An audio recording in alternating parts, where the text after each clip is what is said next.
আসসালামু আলাইকুম, this is Sanjida ফুল। আপনাদের সাথে আছি দেশ মিডিয়ার সাইবার সিকিউরিটি শোতে।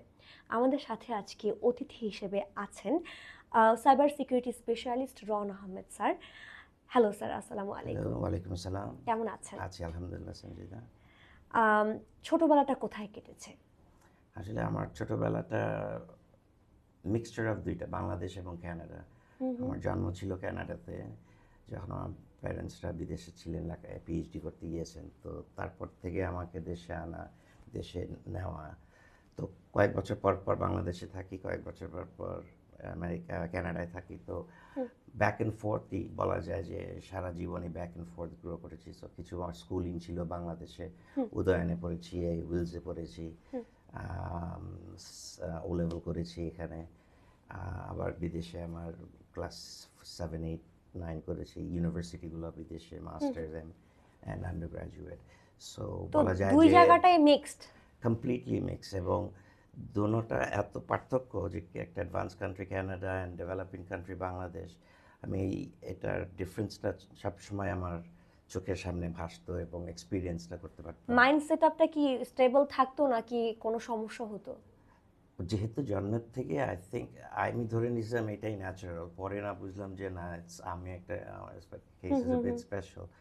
বাট জিনিস বড় হয়ে যেটা আমি অ্যাপ্লাই, আই কুড রিয়েলাইজ, যেটা হলো যে এক দেশে যেটা চলে আরেক দেশে কেন চলতে পারবে না। বিদেশে আমার ফ্রেন্ডরা যারা থাকে ওরা they can have a good life and everything, কিন্তু আমাদের দেশের অ্যাভারেজ মানুষ পাচ্ছে না কেন? ওইসব কোয়েশ্চেন আমার আগে ছোটোবেলায় ছিল। তো পড়াশোনাটা কানাডায় যাওয়া হলো, তারপর ওইখান থেকে প্রফেশনাল লাইফ কোথায়, কিভাবে ইনক্লুড তো হলেন? আমার আন্ডারগ্র্যাড এবং মাস্টার শেষ করার পর I became a software engineer. ওকে।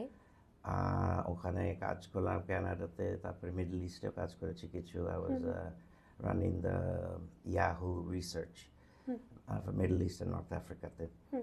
তো ওটাও ওখানে দিন করেছি। তো 2008-এ সবার যদি মনে থাকে যে একটা লিকুইডিটি ক্রাইসিস ছিল, এআইজি, লিমেন ব্রাদার্সের 2008-এ ফাইন্যান্সিয়াল একটা সমস্যা হয়েছিল। বিশাল সমস্যা। ওই টাইমে আমি দুবাইতে ছিলাম। সো তখন ওয়াজ সো খারাপ অবস্থা যে সবাই চলে যাচ্ছিল দুবাই থেকে। তো আমার দুটো অপশন ছিল, হয় বাংলাদেশে আসি, না কানাডায় ফেরত যাই।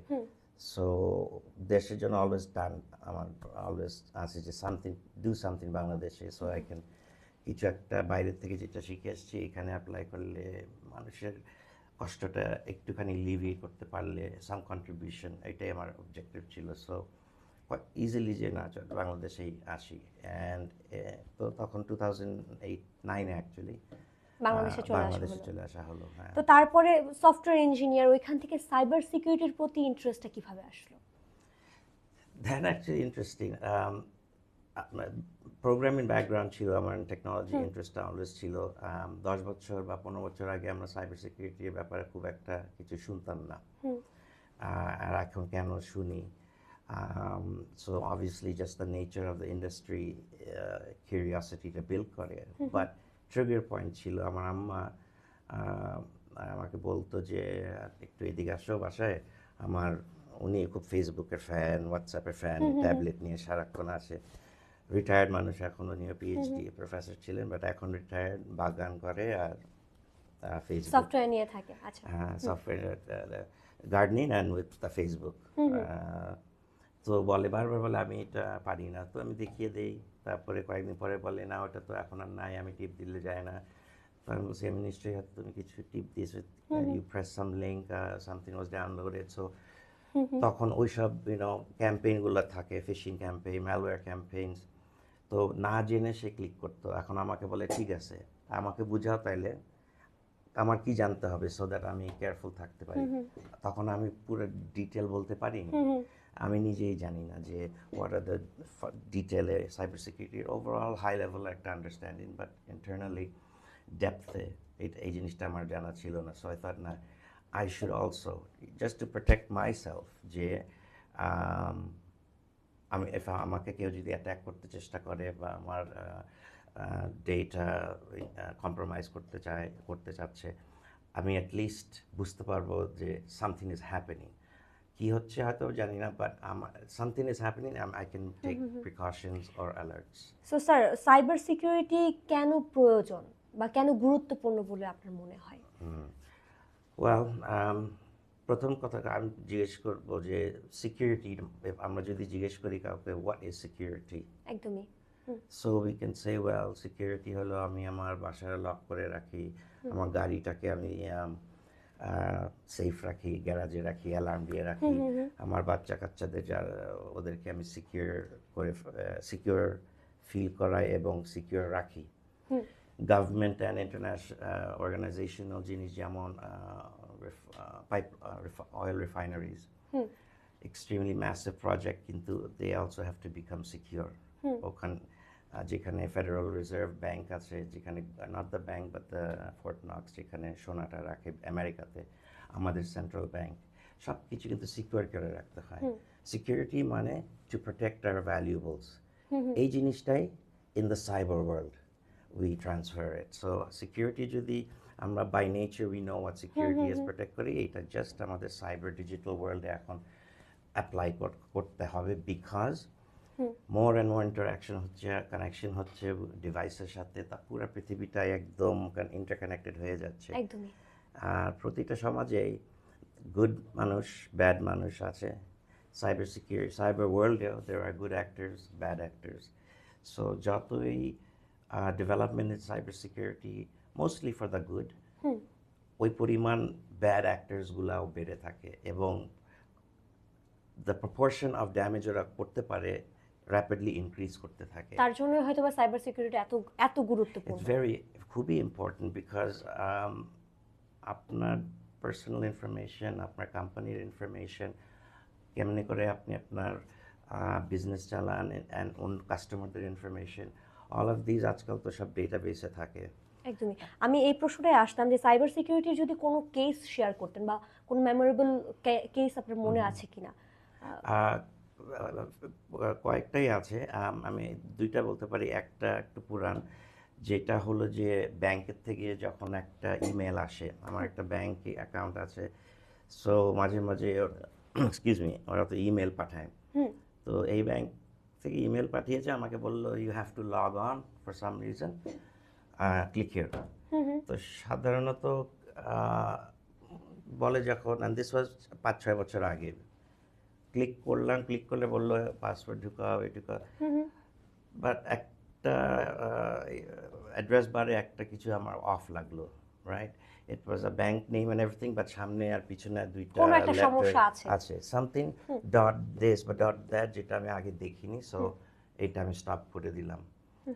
পরে বুঝতে পারলাম যে no, this was a phishing email, যেটা হলো যে আমার পার্সোনাল ইনফরমেশন, মানে একটা ফেক আইডেন্টিটি বা একটা ফেক সিনারিও বানিয়ে অ্যাজ ইফ আমার অ্যাকচুয়াল ব্যাঙ্ক অ্যাকাউন্ট, ওটার থেকে আমার জিনিসগুলো নিয়ে নিল। They could account empty my bank account. তখন আই রিয়েলাইজ যে ফর মি এটা ধরতে অলমোস্ট লাস্ট মিনিটে আমি ধরেছি। তাহলে সাধারণ যারা টেকনিক্যালি যারা তারা জানেই না, তা ওদেরা তো ভিকটিম হয়ে যাচ্ছে, এবং হচ্ছে এভরি 39 সেকেন্ডস একটা করে সাইবার অ্যাটাক হয়েছে গত 2023-তে। ওকে। সো এটা আমার idea was that first of all নিজে শিখে এবং অন্যদেরকে বোঝাতে যে দেয়ার ইজ আ প্রবলেম, এবং how to protect your self. 100% না হলেও অ্যাটলিস্ট একটা ফ্রেমওয়ার্ক যেন মানুষ জানতে পারে, যে বা to be on the look out, কিসের জন্য দেখা কি, যে আপনি ফর এক্সাম্পল রাত 12টার সময় আপনি আপনার রাস্তার মহল্লায় দেখবেন কাউকে 4-5টা ছেলে একটা দোকানের আশেপাশে ঘুরঘুর করছে, অটোমেটিকলি এটা একটু সাসপিশিয়াস এখানে কেন মনে হবে, আছে। রাইট? একদমই। সো ছোট একটা বিরতি নিয়ে ফিরে আসছি সাইবার সিকিউরিটি শোতে। আপনারা শুনতে পাচ্ছেন রেডিও 71 98.4 FM। ফিরে এলাম আবারও দেশ মিডিয়ার দ্য সাইবার সিকিউরিটি শোতে। আপনাদের সাথে আমি আছি সানজিদা ফুল, সাথে আছেন আমাদের অতিথি মিস্টার রন স্যার। স্যার, আপনি বলছিলেন ঘটনাটা, মেমোরেবল ঘটনাটা, তো যদি একটু বলতেন যে সাইবার সিকিউরিটির মধ্যে সবচাইতে বেশি ঝুঁকিতে কারা আছে?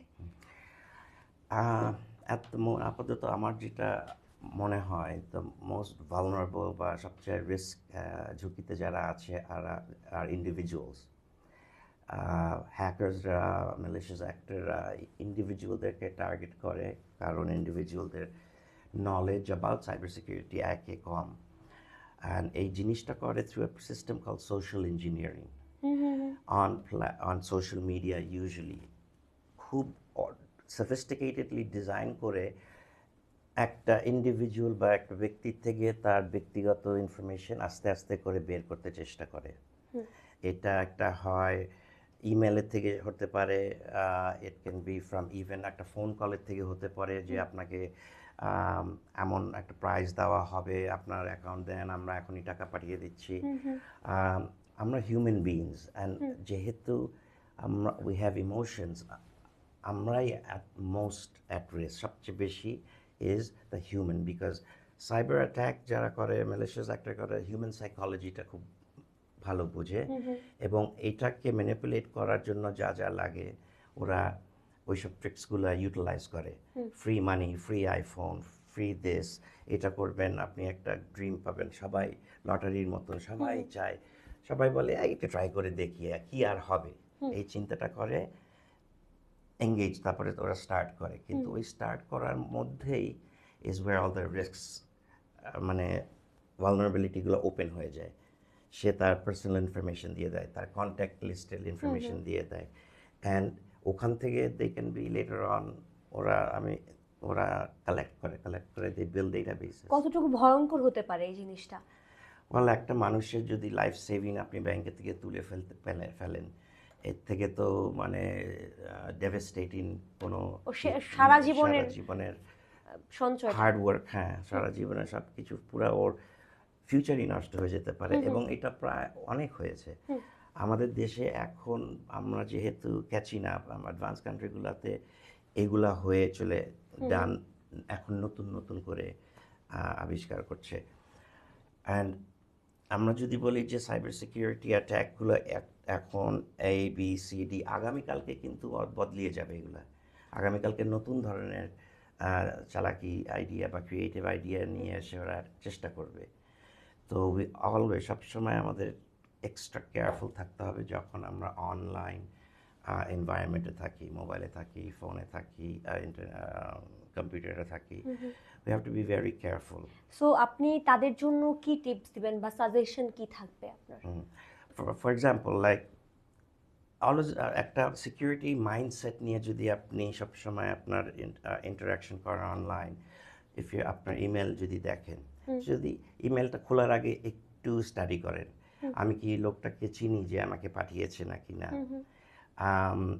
সে কি কোনো প্রশ্ন বা কোনো জরুরি অ্যাকশন নিতে বলছে নাকি আমাকে, যে এই মুহূর্তেই করতে হবে, না হলে খুব বড় লস হবে, আমি এটা হেল্প করতে পারবো না, কেন বলছে, এই ওয়াই দ্য রাশ, আমি চিনি না, ওয়াই দ্য রাশ, এবং আমি আমার ডাটা প্রোটেক্ট করতে পারছি কিনা।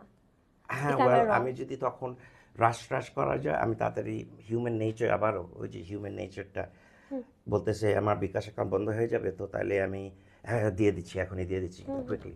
সো এই যে যখন রাশ করে ওই টাইমটাই মনে করবেন যে দের সামথিং রং, রাইট?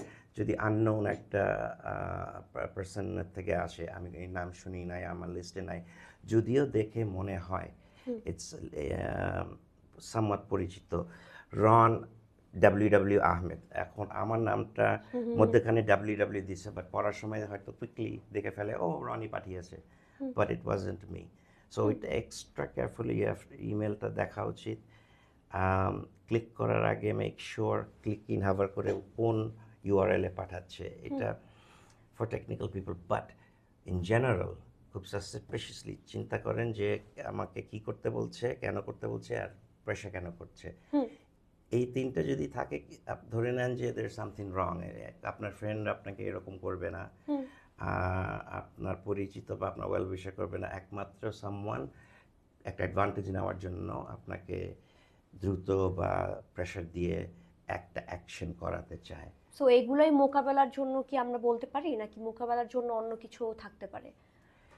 ওয়েল, আমাদের of course we have antiviruses and spamware, malware, and যেহেতু এটা সবসময় চেঞ্জিং, সাইবার সিকিউরিটি এত ডাইনামিক এবং এত কুইকলি, এত ফাস্ট র্যাপিডলি চেঞ্জ হয়, যারা কেয়ারফুল থাকে, সবসময় কেয়ারফুল থাকতে হবে এবং একদমই। আপ টু ডেট থাকতে হবে উইথ নিউজ পড়েন, ব্লগস পড়েন বা হোয়াট এভার ইট ইজ, একটা কমিউনিটির সাথে শেয়ার করেন, কারণ নতুন অ্যাট্যাকস আসতে থাকবে, আর আমাদের নতুন প্রিভেনশনগুলো শিখে নিতে হবে বা বুঝতে হবে ওদের টার্গেটটা কী করতে চাচ্ছে, সো দ্যাট আমরা আবার পড়ে না যাই গর্তটার মধ্যে। হুম, হুম।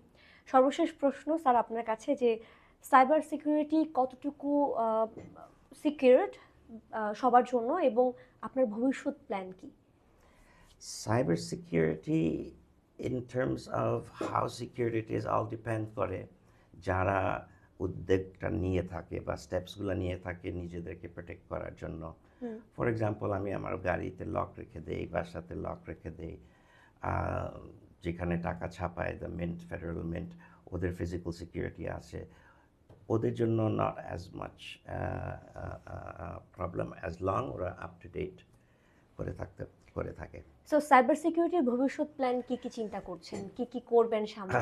আমার একটা ভয় ঠিক বলবো না, বাট মেশিন লার্নিং এবং আর্টিফিশিয়াল ইন্টেলিজেন্স এবং কোয়ান্টাম কম্পিউটিং যখন অ্যাডভান্সড হয় ইনাফ, তখন কমপ্লিটলি সাইবার সিকিউরিটির ফান্ডামেন্টাল যে হ্যাশিং বা অ্যালগোরিদম যেটার উপরে ফাউন্ডেশনটা, ওইটা একদম মানে বিচ্ছিন্ন হয়ে যেতে পারে। সো আমার একটা ভেরি বিগ ফিয়ার যে যদিও আমরা সাইবার সিকিউর মনে করছি এখন, নতুন টেকনোলজিস ডেভেলপমেন্ট হওয়ার পরে কিন্তু এইখানেও the cyber security at risk থাকবে। তো এখন থেকেই ওই প্রবলেমের জন্য we have to incorporate university. backups for the systems. I mean, just quick example, Bitcoin Yeah. বা যে কোনো জিনিস একটা হ্যাশ অ্যালগোরিদম চলে। আমি একটা হ্যাশ ভ্যালু 256-এর ক্যারেক্টার ভাঙতে চাইলে সব মেশিন ইউজ করলেও আমার হয়তো 1000 বছর লাগবে। সো আমি এটা রিয়েলিস্টিক না। কোয়ান্টাম কম্পিউটিং দিয়ে হয়তো এটা 3-4 সেকেন্ডে সে ক্র্যাক করে ফেলতে পারবে। So all my bitcoins, all my important documents যেগুলো আমি ইনক্রিপ্ট করে রেখেছিলাম, all of a sudden all decrypted and gone in 1 second, যদি কোয়ান্টাম কম্পিউটিংটা ফুলি অ্যাডভান্সড হয়। So my focus really is to study the impact of AI Okay. and quantum computing, the impact এটা হবে যে cyber সিকিউরিটিতে, এবং ওই জিনিসগুলো আমাদের এখন করতে হবে। কোয়ান্টাম ডেভেলপড হয়ে যাওয়ার পর যদি আমরা করি, ইটস টু লেট।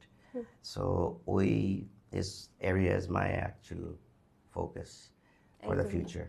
একদমই, thank you so much sir. No, thank you very আপনাদের much. সকলকে ধন্যবাদ। আবারও দেখা হবে সাইবার সিকিউরিটির অন্য কোনো শোতে। আল্লাহ হাফিজ, আসসালামু আলাইকুম। Alaikum salam, thank you very much.